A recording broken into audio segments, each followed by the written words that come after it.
The numbers dance behind Samuel's closed eyelids, even as the overseer's whip cracks across another man's back in the tobacco field. Each strike follows a rhythm, 1.2 seconds between lashes, the sound carrying exactly 43 yards before dissipating into the humid Virginia air. Samuel knows this not because he has measured it with instruments, but because his mind calculates such things automatically, compulsively, turning the world into an endless series of patterns and equations that no one else can see. It is August 1849, and the Whitmore plantation sprawls across 3,000 acres of Virginia countryside, its fields thick with tobacco plants that will make the family wealthy, while the people who tend them remain property, valued somewhere between livestock and furniture in the ledgers kept in the main house. Samuel is 26 years old, born on this land to parents who were also born here, part of a lineage of bondage stretching back before memory. His back bears scars from previous beatings, his hands are calloused from fieldwork, and his official worth, according to Master Whitmore's books, is $800. But Samuel possesses something that appears nowhere in those ledgers, a mind that comprehends mathematical relationships with an ease that would astonish the professors at the University of Virginia, if any of them knew he existed. He discovered this ability as a child, counting seeds in his mother's garden and recognizing patterns in how they grew. By age 10, he could calculate complex divisions in his head faster than the plantation accountant could work them on paper. By 15, he had developed his own methods for solving equations, unaware that he was independently discovering principles that European mathematicians had formalized only decades earlier. Samuel keeps this gift hidden, understanding instinctively that knowledge makes an enslaved person dangerous. He works in the fields alongside 60 other bondspeople, his body moving through motions of planting and harvesting, while his mind solves problems that have nothing to do with tobacco. He calculates the optimal spacing for crops to maximize yield per acre. He determines the mathematical relationship between rainfall and plant growth. He develops formulas for predicting harvest times based on temperature patterns. None of this knowledge he shares, none of it he writes down. It exists only in his head, a secret world where he is free even as his body remains enslaved. But secrets have a way of emerging, and Samuel's exposure begins with a simple act of kindness. Young Thomas Whitmore, the master's 17-year-old son, has come home from boarding school for the summer, bringing with him a mathematics textbook and a problem that has frustrated him for weeks. It concerns calculating the volume of an irregular shape, something his tutor insists he must solve before returning to school. Thomas, who has always been less cruel than his father, mentions the problem while Samuel serves him tea on the veranda, more thinking aloud than actually expecting a response from someone he considers intellectually inferior. Samuel should remain silent. Every survival instinct he possesses screams at him to nod politely and retreat to the kitchen. But the problem is so elegantly simple in his mind, the solution so obvious, that words escape before he can stop them. He describes how to divide the irregular shape into regular geometric forms, calculate each volume separately, then sum them for the total. The explanation takes perhaps 30 seconds. Thomas stares at him with an expression somewhere between confusion and dawning realization. The young master asks Samuel to repeat the explanation more slowly. Samuel does, his heart beginning to race as he recognizes his mistake. Thomas fetches the textbook, opens it to the problem, asks Samuel to show him on paper. Samuel's hands tremble as he takes the offered pencil. He has never held one before, has taught himself numbers by scratching in dirt with sticks. His handwriting is crude, barely legible, but the mathematics flows perfectly. Thomas watches in silence as Samuel works through the problem, arriving at the correct answer in a fraction of the time it would take the tutors at Thomas's expensive academy. When Samuel finishes, Thomas does not thank him or praise his intelligence. Instead, the young man's face clouds with something complex, fascination mixed with unease, curiosity tempered by the social order's rigid demands. He takes the paper, studies it for a long moment, then tells Samuel to say nothing about this to anyone. Samuel nods, relief washing through him. Perhaps this will end here, another secret to carry. But Thomas Whitmore is 17 and has never learned to keep quiet about anything interesting. That evening at dinner, He mentions the incident to his father, framing it as an amusing curiosity. One of their slaves demonstrated unexpected facility with mathematics. Master Richard Whitmore, a man whose wealth depends on maintaining absolute control over every aspect of his plantation, does not find this amusing. He sees immediately what his naive son does not. An enslaved person who can think, truly think, represents a fundamental threat to the entire system. The summons comes for Samuel after dark. 2 overseers escort him from the slave quarters to the main house, where Master Whitmore waits in his study, surrounded by leather-bound books Samuel will never be allowed to read. Master Whitmore's study smells of pipe tobacco and old paper, scents that Samuel associates with power and privilege. The room is lined with bookshelves containing volumes on agriculture, law, philosophy, and science. Knowledge reserved for men whose skin grants them the right to learn. A globe sits on the desk, showing a world Samuel knows only through overheard conversations and stolen glances at maps. Gas lamps cast flickering shadows across the master's face as he regards Samuel with cold calculation. Richard Whitmore is 48 years old, a second-generation plantation owner who inherited this land and its human property from his father. He is not overtly cruel by the standards of his peers. He does not separate families without reason, does not starve his slaves, and limits whippings to what he considers necessary discipline. But he understands that the entire economic and social structure supporting his comfortable life rests on a foundation of enforced ignorance. Enslaved people must believe themselves incapable of complex thought, must internalize their supposed inferiority, or the whole system collapses. Thomas stands nervously by the window, beginning to realize he has created a problem. The mathematics textbook lies open on the desk, showing Samuel's crude but accurate calculations. Whitmore picks up the paper, examines it, then looks at Samuel with the same expression he might give a dog that had suddenly started speaking. There is no warmth in that gaze, no recognition of shared humanity, only assessment of a potential threat. Whitmore asks Samuel where he learned mathematics. Samuel, knowing honesty is his only option now, explains that he taught himself by observing patterns, that numbers simply make sense to him in ways he cannot fully articulate. He emphasizes that he has never neglected his work, never used this knowledge for anything except private amusement. He does not mention the optimization calculations he performs for crop yields, understanding that evidence of practical application would make him even more dangerous. The master listens without interruption, his expression revealing nothing. When Samuel finishes, Whitmore poses a test. He opens a different book, finds a complex problem involving calculating interest on compound loans, and tells Samuel to solve it.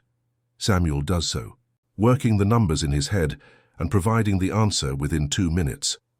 Whitmore verifies the solution against the book's answer key. They match perfectly. Thomas suggests, with the thoughtless enthusiasm of youth, that Samuel's ability could be useful. Perhaps he could help with the plantation's accounting, make the record-keeping more efficient. Whitmore silences his son with a sharp look.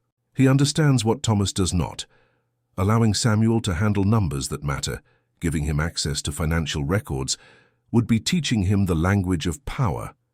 An enslaved person who understands economics can calculate the true value of his labor, can recognize the mathematical impossibility of his debt to his master, can comprehend that the entire system is built on theft. Whitmore makes his decision quickly. He tells Samuel that he is forbidden from speaking about mathematics to anyone, slave or free. He is forbidden from teaching other enslaved people to count beyond the minimum necessary for their duties. He is forbidden from touching pen or paper. These restrictions are delivered not as punishment, but as simple fact, the way one might inform a child of bedtime. Violation will result in severe consequences. Whitmore does not specify what form these will take, allowing Samuel's imagination to fill in the terrible possibilities. But Whitmore is not finished. He has recognized that Samuel's intelligence, while dangerous, might also be valuable if properly controlled. He proposes an arrangement. Samuel will be moved from field work to the main house, where he will serve as a personal attendant. In this capacity, he will be available when Whitmore encounters mathematical problems beyond his own abilities, calculating construction costs, determining optimal ratios for fertilizer, solving complex logistical questions. In exchange, Samuel will receive better food, lighter work, and the privilege of sleeping in the house rather than the slave quarters. Samuel understands immediately that this is not generosity, but a more sophisticated form of control. Whitmore is isolating him from the other enslaved people, making him dependent on the master's favor, turning his intelligence into another chain binding him to this place. But he also recognizes he has no choice. Refusing would mark him as dangerously defiant, likely resulting in being sold away or worse. He accepts the arrangement with appropriate deference, thanking Master Whitmore for his kindness. Thomas, still not fully comprehending the dynamics at play, seems pleased with this resolution. He tells Samuel that he will bring more mathematics books from school, that perhaps they might work on problems together. Whitmore cuts this off sharply, reminding his son that Samuel is property, not a colleague, and that fraternization beyond what is necessary for Samuel's new duties is inappropriate. Thomas falls silent, chastened. Samuel is dismissed back to the slave quarters to gather his few possessions. As he walks through the darkness, his mind races through calculations that have nothing to do with mathematics. He has been elevated and isolated simultaneously, given proximity to power while being reminded of his powerlessness. The other enslaved people will view him differently now, separated from them by his new position. The overseers will watch him more closely, resentful of a slave who has risen above field labor. And Master Whitmore will use him, extract value from his mind while ensuring he remains as enslaved as the day he was born. Samuel's new position in the main house fundamentally alters his daily existence. He wakes before dawn in a small room off the kitchen, considerably more comfortable than the slave quarters, but also more isolated. He dresses in proper house servant attire, clean cotton shirt, dark trousers, shoes instead of the bare feet or rough boots of fieldwork. His hands, calloused from years of agricultural labor, now pour tea and carry correspondence, tasks that feel absurd given the calculations constantly running through his mind. The other house servants, 3 women who cook, clean, and manage the household, treat Samuel with cautious distance. They understand that his elevation came through unusual circumstances, that he possesses something the master values, and this makes him dangerous to associate with. Sarah, the cook who has served the Whitmore family for 20 years, warns him quietly that climbing above one's station only increases the distance one falls when master's favor inevitably fades. She speaks from experience, having seen other slaves given special privileges only to lose them through some minor transgression. Samuel's actual mathematical work for Master Whitmore begins within the first week. The plantation is expanding, constructing new tobacco barns, and Whitmore needs to calculate lumber requirements and construction costs. He summons Samuel to his study, spreads architectural plans across his desk, and outlines the problem. Samuel studies the drawings, his first exposure to formal technical documentation, and within 20 minutes provides precise calculations for board feet of lumber needed, accounting for waste, along with estimated costs based on current market prices. Whitmore verifies these calculations over the following days, finding them accurate to within a few percentage points. This success leads to more problems being presented to Samuel. Optimal angles for water drainage in new irrigation ditches, calculations for compound interest on loans Whitmore is considering, geometric problems related to property boundaries. Each time, Samuel provides solutions faster and more accurately than the expensive consultants Whitmore previously relied upon. The master begins to view Samuel as a useful tool, like a particularly effective plow or a well-trained horse. But tools are not supposed to think beyond their designated purpose, and Samuel cannot stop his mind from wandering into forbidden territory. While serving dinner, he overhears discussions of slave prices at recent auctions. His mind automatically calculates the profit margins, determining that each enslaved person on the Whitmore plantation generates roughly $300 in annual profit after accounting for food, clothing, and basic maintenance costs. He calculates that the total value of human property on this plantation exceeds $100,000. Yet the people represented by that number live in conditions barely sufficient for survival. These calculations lead to darker thoughts. Samuel begins computing the mathematical impossibility of ever purchasing his freedom. At current market rates for his skills, even if he were allowed to hire out his time and keep a portion of earnings, which he is not, it would take 47 years to accumulate $800, assuming prices remained stable and he could save every penny. By then he would be 73 years old, likely dead or too broken for freedom to matter. The mathematics prove what he already knew emotionally. The system is designed to be inescapable. Thomas Whitmore returns from boarding school for the Christmas holiday, bringing with him more advanced mathematics textbooks and a problem his professors assigned. The problem involves calculating planetary orbits using Kepler's laws, genuine scientific work that makes Samuel's heart race with intellectual hunger. Thomas finds Samuel in the study one afternoon, shows him the problem, asks if he might help. Samuel knows he should refuse, that this interaction violates the boundaries Master Whitmore established, but the mathematics calls to him irresistibly. They work together for 2 hours, Thomas explaining the theoretical framework while Samuel performs the complex calculations. The experience is surreal. 2 young men bent over books together, one free and one enslaved, temporarily existing in a space where only the numbers matter. Thomas treats Samuel almost as an equal during these sessions, forgetting momentarily the social hierarchy that separates them. For Samuel, these hours represent both torment and ecstasy, access to knowledge he craves while being reminded he will never be allowed to pursue it openly. But servants talk, and house servants especially have access to information. Sarah mentions to Master Whitmore that his son and Samuel have been spending considerable time together in the study.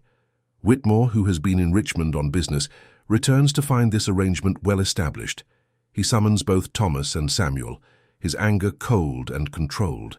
He reminds Thomas that Samuel is not a tutor or a study partner, but a piece of property whose intellectual capacity exists solely for the master's benefit. He reminds Samuel that his privileges are conditional on maintaining appropriate boundaries. The consequences arrive swiftly. Thomas is forbidden from interacting with Samuel beyond giving necessary instructions. Samuel's access to books is revoked entirely. Whitmore removes every volume from places where Samuel might encounter them. The message is clear. Samuel's mind belongs to Master Whitmore, to be used when needed and restricted when not. The brief window into genuine intellectual engagement closes, leaving Samuel more aware than ever of his cage's dimensions. That night, alone in his small room, Samuel performs calculations using only his mind and memory. He recalculates planetary orbits, works through problems Thomas showed him, pushes his abilities to their limits as an act of silent defiance. Winter settles over the plantation with unusual severity. Frost blankets the tobacco fields, and enslaved people huddle in drafty quarters around inadequate fires. Samuel's position in the main house shields him from the worst physical hardships, but his isolation deepens. The other house servants maintain professional distance, the field workers regard him with suspicion, and Master Whitmore uses him with increasing frequency while allowing no genuine connection. February brings a crisis that will define Samuel's fate. A neighboring plantation owner, Colonel Harrison, visits Whitmore with a complex engineering problem. Harrison wants to construct a new mill along the creek that borders his property, but previous attempts have failed due to water flow issues. Multiple engineers have proposed solutions, each requiring expensive modifications, and Harrison suspects they are either incompetent or deliberately inflating costs to maximize their fees. Whitmore, seeing an opportunity to demonstrate his plantation's resources, mentions that he has access to someone with remarkable mathematical ability. Harrison, skeptical but desperate, agrees to present the problem. Samuel is summoned to the study, where Harrison spreads detailed surveys and previous engineering reports across the desk. The problem is genuinely challenging, calculating optimal water wheel placement accounting for seasonal flow variations, determining gear ratios for consistent milling speed, and projecting construction costs with reasonable accuracy. Samuel studies the materials for perhaps 30 minutes, while the 2 white men drink whiskey and discuss politics. Then he begins explaining his solution, working through the mathematics verbally since he is not permitted to write. His analysis identifies fundamental errors in previous engineering reports, proposes a simpler design that works with the creek's natural characteristics rather than fighting them, and provides cost estimates that are approximately half of what other consultants proposed. Harrison listens with growing amazement. He asks questions, challenges assumptions, attempts to find flaws in Samuel's reasoning. But the mathematics holds up under scrutiny. Finally, Harrison asks the question that hangs unspoken in the room. Who is this man who solves in minutes what trained engineers could not solve in months? Whitmore explains casually that Samuel is one of his slaves, naturally gifted with numbers, a useful resource for practical problems. The conversation that follows will alter Samuel's life irrevocably. Harrison, impressed by Samuel's abilities, makes an offer. He will pay Whitmore $1,500 for Samuel, nearly double his assessed value. The additional cost, Harrison explains, is payment for Samuel's specialized skills. He plans to use Samuel for engineering calculations across his multiple properties. Perhaps even hire him out to other plantation owners for complex problems. It is a lucrative opportunity for both men. Whitmore makes immediate profit. Harrison gains a valuable asset. Samuel stands silently, understanding that his fate is being decided, but having absolutely no voice in the matter. He thinks of his mother, who still works in the tobacco fields, aging rapidly under the physical strain. He thinks of Sarah and the other house servants, who have become familiar if not quite friends. He thinks of the small room where he performs his secret nighttime calculations. All of this will be stripped away if he is sold, transported to unfamiliar territory, separated from everything he has known. Whitmore considers the offer seriously. $1,500 represents significant capital, and Samuel's presence has become complicated, too intelligent to be truly controlled, too valuable to waste in simple servitude. Selling him would eliminate a potential problem while generating profit. But Whitmore also recognizes that Samuel's abilities have practical value, that access to rapid solutions for complex problems provides competitive advantage. After a long pause, Whitmore declines Harrison's offer, but he proposes an alternative arrangement. Samuel will be available for hire to solve specific problems, with Whitmore receiving payment for his services. This preserves Whitmore's ownership while allowing him to profit from Samuel's abilities more broadly. Harrison agrees enthusiastically, already envisioning the engineering problems he can now address. Samuel understands immediately what has happened. He has been transformed from servant to commodity, his intellect now officially monetized. Masters will bring problems to Whitmore's study, Samuel will solve them, and Whitmore will collect fees while Samuel receives nothing except continued bondage. His mind, the one thing that felt privately his, has been fully claimed by the system that owns his body. That night, lying awake in his small room, Samuel performs calculations that have nothing to do with engineering or agriculture. He calculates the distance to free states: Pennsylvania 320 miles north, Ohio 460 miles northwest. He calculates walking speeds, accounting for necessary caution and the need to avoid patrols. He calculates the probability of successful escape, factoring in the dogs that hunt runaways, the professional slave catchers who patrol roads, the rewards offered for his capture. The mathematics are merciless. Even under optimal conditions, his chances of reaching freedom are less than 15%. If captured, the consequences would be severe.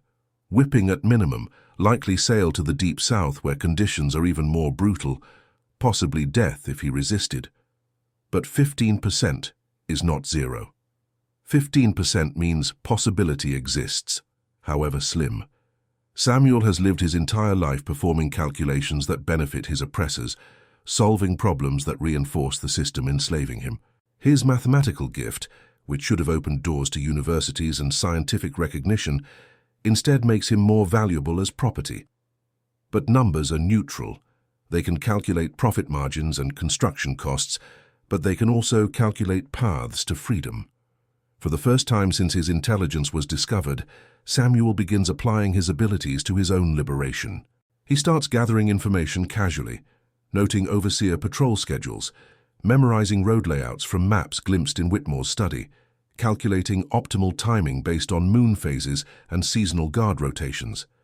The same mind that solved Whitmore's engineering problems now works on the most important calculation of Samuel's life, the equation that might transform him from property to person, from slave to free man. The winter night is cold and silent around him, as Samuel's mind races through scenarios, probabilities, and plans. Spring arrives with reluctance, frost gradually yielding to warming soil. Samuel's reputation spreads through Virginia's plantation network as word circulates about the slave who solves complex problems. Wealthy landowners visit Whitmore's study with engineering challenges, financial calculations, and logistical questions.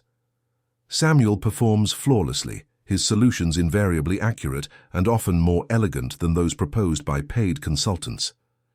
Whitmore collects fees ranging from $50 to $200 per consultation, accumulating wealth from Samuel's intellect, while Samuel receives only minimal improvements in living conditions. The work itself holds bitter irony. Samuel designs more efficient cotton gins that will increase productivity on plantations throughout the region, directly contributing to slavery's economic viability. He calculates optimal slave-to-acre ratios that maximize profit while minimizing costs, mathematics that reduce human beings to variables in equations of exploitation. Each solution he provides strengthens the system imprisoning him, yet refusal would bring punishment and accomplish nothing. During consultations, Samuel maintains perfect deference. He addresses white men as master or sir, keeps his eyes appropriately lowered, and never presumes to offer unsolicited opinions. But his mind registers everything: conversations about politics, descriptions of other plantations' layouts, mentions of cities and roads. He builds mental maps of Virginia and surrounding states, accumulating knowledge that might prove useful should opportunity for escape arise. Thomas Whitmore departs for university in Boston, carrying with him vague guilt about Samuel's situation, but insufficient conviction to challenge his father's authority. Before leaving, he slips Samuel a small notebook and pencil, whispering that Samuel deserves to record his thoughts.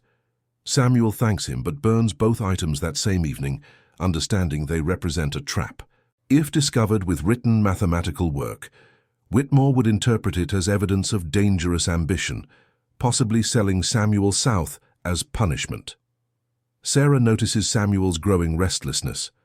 During kitchen conversations while others sleep, she speaks carefully about the risks of attempted escape. She tells him about her brother, who ran 20 years ago and was caught within 3 days. The whipping left him permanently damaged, unable to work effectively, eventually sold to a plantation in Mississippi, where he died within 2 years. She does not explicitly tell Samuel not to run. Such directness would be dangerous for both, but her message is clear. Yet Samuel cannot stop calculating. His mind has found a problem more compelling than any engineering challenge: determining the precise conditions under which escape becomes mathematically feasible. He needs documentation proving his free status, or at least creating sufficient confusion about his ownership that he might reach a free state before being captured. He needs money for bribes and transportation. He needs timing that maximizes his head start before his absence is discovered. Each variable is complex, each calculation fraught with lethal stakes. In May, opportunity presents itself unexpectedly. Whitmore must travel to Richmond for a week of business meetings, leaving the plantation under overseer supervision. Before departing, he instructs Samuel to organize his study, filing correspondence and updating financial ledgers. This task requires Samuel to handle documents he normally never touches: bills of sale, property records, legal correspondence. Among these papers, Samuel finds something extraordinary: blank letterhead from a Richmond law firm forgotten in a drawer. The discovery sends Samuel's heart racing. Forged freedom papers are the key to successful escape, but creating convincing forgeries requires authentic-looking materials. This letterhead, combined with Samuel's knowledge of legal language gleaned from documents he has filed, might enable him to create a pass declaring him a freedman traveling on legitimate business. It is an enormous risk. Possession of forged papers carries severe penalties, but without such documentation, his chances of reaching freedom are virtually zero. Samuel carefully removes 3 sheets of letterhead, replacing them with blank paper of similar weight and color. Unless Whitmore specifically counts the supply, the theft will go unnoticed. He hides the letterhead inside his mattress, heart pounding with a mixture of terror and exhilaration. For the first time in his life, he possesses tools for potential liberation. Now he must determine whether to actually use them. Summer heat settles over Virginia with oppressive weight. Samuel continues his dual existence, publicly the obedient servant solving mathematical problems for profit, privately the desperate man planning escape. The stolen letterhead remains hidden in his mattress, untouched while he refines his plan. He knows he will have only one opportunity. That failure means death or worse. The mathematics must be perfect. His calculations identify August as optimal timing. Harvest season creates chaos on plantations throughout Virginia, with temporary workers hired and people moving frequently along roads. One black man traveling alone will attract less attention during this period. Additionally, a major agricultural fair in Richmond will draw plantation owners away from their properties, potentially delaying discovery of Samuel's absence. The problem of actually creating the forged Freedom Papers requires solving practical challenges. Samuel needs ink, quill, and privacy to write, all difficult to obtain without raising suspicion. He begins saving drops of ink when filling Whitmore's inkwell, collecting them in a small vial. He takes a damaged quill that Whitmore discarded, repairs it carefully. For practice paper, he uses scraps from Whitmore's trash, writing at night by moonlight when the house sleeps. The actual text of the Freedom Papers requires careful thought. Samuel has read enough legal documents to understand their structure and language. He drafts a simple statement declaring that Samuel Washington, he chooses this surname for its respectability, has been manumitted by his former owner and is traveling to Philadelphia to seek employment. The document is dated 6 months earlier, providing plausible explanation for any wear on the paper. He includes enough legal details to appear authentic, but not so many that inconsistencies might be noticed. Creating the final document takes 3 nights of painstaking work. Samuel's hands shake as he writes on the precious letterhead, knowing he cannot afford errors. The forgery is not perfect. His handwriting lacks the practiced elegance of actual lawyers, but it is convincing enough to potentially fool casual inspection. He signs it with a fictional attorney's name, then ages the paper slightly by exposure to sunlight and careful creasing. Money presents a more difficult challenge. Samuel possesses nothing of value he can sell, and stealing from Whitmore would be discovered immediately. His solution is patient and incremental. When running errands in town, he occasionally finds dropped coins, a penny here, a nickel there. He offers to polish shoes for other house servants, accepting payment of a few cents. Over months he accumulates $2.37, enough for perhaps 3 days of minimal food, and possibly 1 stagecoach fare if necessary. The plan coalesces into final form. Samuel will depart on a Saturday night in mid-August, after Whitmore retires. He will walk through the night, putting maximum distance between himself and the plantation before his absence is discovered Sunday morning. He will travel primarily at night, hiding during daylight hours, moving steadily northward. If questioned, he will present his forged papers and claim to be traveling to Philadelphia. He will avoid major roads when possible, relying on his mental maps to navigate using stars and landmarks. His projected route covers approximately 320 miles to the Pennsylvania border. Walking an average of 20 miles per night, accounting for caution and rest, he estimates 16 days to reach freedom. This assumes he avoids capture, injury, and major obstacles.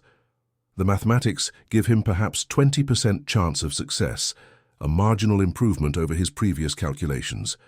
20% is not good odds, but they are the best he can achieve. Sarah suspects something is wrong. She watches Samuel with knowing eyes but says nothing directly. One evening, while they work together in the kitchen, she mentions casually that the North Star points toward freedom, but the road there is littered with broken dreams. She tells him that survival sometimes means accepting what cannot be changed. Samuel understands she is trying to protect him, but her words only strengthen his resolve. Accepting bondage means dying spiritually even while breathing. On August 15th, everything is ready. The forged papers are hidden in his clothing. His meager savings are distributed across multiple pockets to avoid losing everything if caught. He has memorized routes, calculated distances, prepared himself mentally for the ordeal ahead. He will leave tomorrow night.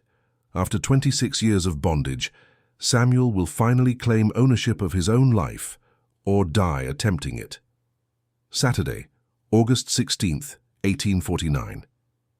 Samuel moves through his duties with mechanical precision while his mind races through final calculations. Every detail must be perfect. Any error could mean capture, torture, death. He serves Whitmore's breakfast, files correspondence, performs routine tasks while internally reviewing his escape plan for perhaps the 1,000th time. The forged freedom papers rest against his chest, hidden beneath his shirt, their presence both terrifying and exhilarating. Evening arrives with agonizing slowness. Samuel serves dinner, listening to Whitmore discuss plantation finances with visiting neighbors. The conversation includes mentions of slave patrols increasing due to recent escapes in neighboring counties. Samuel's heart pounds, but he maintains perfect composure. After dinner, he clears dishes, banks fires, performs final duties while the household prepares for sleep. Whitmore retires to his bedroom at 10 o'clock. Samuel waits in his small room, listening to the house settle into silence. At midnight, Samuel makes his move. He has prepared a small bundle containing one change of clothes, dried food stolen incrementally from the kitchen, and a tin cup. He leaves his room silently, moving through the darkened house with intimate knowledge of every creaking floorboard. The back door opens soundlessly.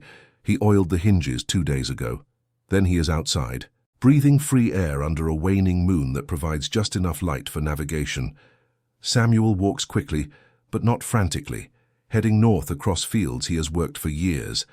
Every muscle in his body screams to run, but running attracts attention and exhausts energy he will need for days ahead. He maintains a steady pace, covering approximately 3 miles per hour, moving through familiar territory toward the northern boundary of Whitmore's land. Behind him, the plantation house stands dark and quiet, unaware of his departure. By dawn, Samuel has covered 18 miles. He finds hiding in a dense thicket near a creek, allowing himself to rest while daylight makes travel too dangerous. His entire body aches from the night's exertion, but exhilaration overwhelms physical discomfort. For the first time in his life, he is moving of his own volition, not following orders, but making choices. Even if captured today, he has experienced 6 hours of something approaching freedom. Sleep comes in fitful intervals. Samuel wakes repeatedly, heart racing at every sound. Birdsong, wind through branches, distant voices. Around noon, he hears dogs and men moving through woods perhaps a quarter-mile away. The search has begun. Samuel lies perfectly still, barely breathing, calculating angles and distances. The search party passes without discovering his hiding spot, but their proximity demonstrates how narrow his margin for error really is. Night falls again. Samuel emerges from hiding, continues north through unfamiliar territory. He navigates by stars, using knowledge gleaned from astronomy books Thomas brought home from school. The North Star guides him steadily, its fixed position providing certainty in a world suddenly stripped of all other reliable reference points. He walks through farmland and forest, crosses streams, avoids roads where patrols are most likely. The second night proves harder than the first. Exhaustion drags at Samuel's limbs, blisters form on his feet, hunger gnaws despite rationed food. But he maintains pace, driven by mathematics that prove stopping means capture. Distance equals safety. Every mile north increases the search area his pursuers must cover, reducing their probability of finding him. He must maximize that distance before his strength fails entirely. Dawn of the second day finds Samuel approximately 36 miles from the plantation, exceeding his calculated optimal pace. He hides in an abandoned barn, allowing himself to sleep more deeply. Dreams come, chaotic visions of equations written in blood, of Whitmore's face dissolving into numbers, of roads stretching infinitely without ever reaching their destination. He wakes disoriented, takes several seconds to remember where he is and why. The third night brings rain, cold and penetrating. Samuel trudges through mud that sucks at his feet, temperature dropping as he climbs into foothills. His clothes are soaked, his body shivering. But the rain provides advantage. It washes away his scent, making tracking by dogs nearly impossible. He pushes through discomfort, calculating that this weather, while miserable, significantly improves his survival odds. By the fourth day, Samuel has traveled approximately 70 miles. He crosses into territory he has never seen, where no one knows him, where his forged papers might actually be believed. For the first time, he risks limited daytime travel through sparsely populated areas. Samuel reaches the Potomac River on his 9th day of travel. The border between Virginia and Maryland represents the first significant milestone. Crossing it means entering territory where Virginia slave catchers have no legal jurisdiction. He studies the river from concealment, calculating current speed, water temperature, swimming distance. The mathematics are unfavorable. The river runs high and fast from recent rains, and Samuel, exhausted from days of minimal food and sleep, lacks strength for a difficult swim. He follows the riverbank east, searching for a bridge or ford shallow enough to cross safely. 2 miles downstream, he finds a ferry crossing. A risk, but possibly manageable. Samuel waits until dusk, approaches the ferryman, presents his forged freedom papers with hands that shake despite his efforts at composure. The ferryman, an elderly white man with clouded eyes, examines the document briefly, asks Samuel's destination. Philadelphia, Samuel answers, maintaining the rehearsed story about seeking employment. The ferryman accepts payment, 25 cents, a significant portion of Samuel's remaining money, and poles the small boat across the Potomac without further questions. Samuel stands rigid during the crossing, expecting at any moment to be recognized, challenged, seized. But the ferryman simply completes his job, deposits Samuel on the Maryland shore, and poles back without a second glance. Samuel has crossed his first border. Maryland proves more dangerous than anticipated. Though technically a slave state, it has significant free black population, making Samuel's presence less immediately suspicious. But it also has professional slave catchers who patrol roads and railways, inspecting papers and collecting rewards. Samuel travels with extreme caution, moving primarily through wilderness areas, avoiding population centers. On the 14th night, disaster strikes. Samuel, weakened by exhaustion and hunger, miscalculates in darkness. He stumbles into a ravine, falling perhaps 15 feet before striking bottom. Pain explodes through his left leg, immediate, sharp, overwhelming. He recognizes the sensation from medical emergencies he witnessed on the plantation.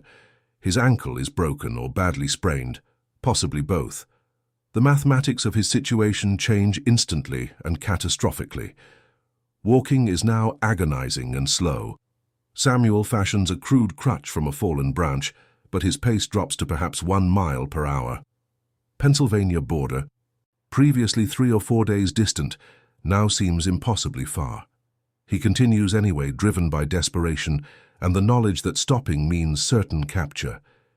Each step brings fresh waves of pain, but he forces himself forward, counting steps to distract from suffering. 1,000 steps equals approximately half a mile, 2,000 equals 1 mile. On the 16th day, Samuel collapses in woods just south of the Pennsylvania border. His body has reached its absolute limits. Fever from infected wounds clouds his thoughts. He can no longer calculate distances or navigate by stars. He simply lies beneath trees, consciousness fading, while his mind drifts through equations that have lost all meaning. A Quaker family finds him the following morning. Abolitionists who patrol border areas searching for escaped slaves. They carry Samuel to their farm, hide him in a concealed room, provide medical care and food. His ankle, severely damaged but not broken, begins healing. After 3 weeks of recovery, the Quakers transport Samuel north via underground railroad connections, passing him from safe house to safe house until he reaches Philadelphia. Samuel arrives in the city on October 3, 1849, 48 days after leaving Whitmore's plantation. He is free, truly free, his mathematical calculations having guided him through impossible odds. But freedom brings new equations to solve. How to survive in an unfamiliar city, how to use his abilities without formal education, how to build a life from nothing. The numbers that saved him now must help him construct something worth saving. He never returns to Virginia, never learns what happened to his mother or Sarah or the others left behind. The past becomes memory, pain that calculation cannot eliminate. But Samuel Washington, once property valued at $800, becomes Samuel Washington the free man, And that transformation, however costly, represents the solution to life's most important equation. Every family hides secrets, some so dark they should never see the light of day. Here, we open the doors to those shadowed pasts, uncovering hidden crimes, silent pacts, and stories that echo like ghosts through the halls of memory. If you've made it this far, it means you also carry that forbidden curiosity. So don't hesitate. Subscribe to the channel now, turn on the bell, and follow our next revelations. Because every day, new secrets emerge, and only those who dare to face the truth remain to hear them.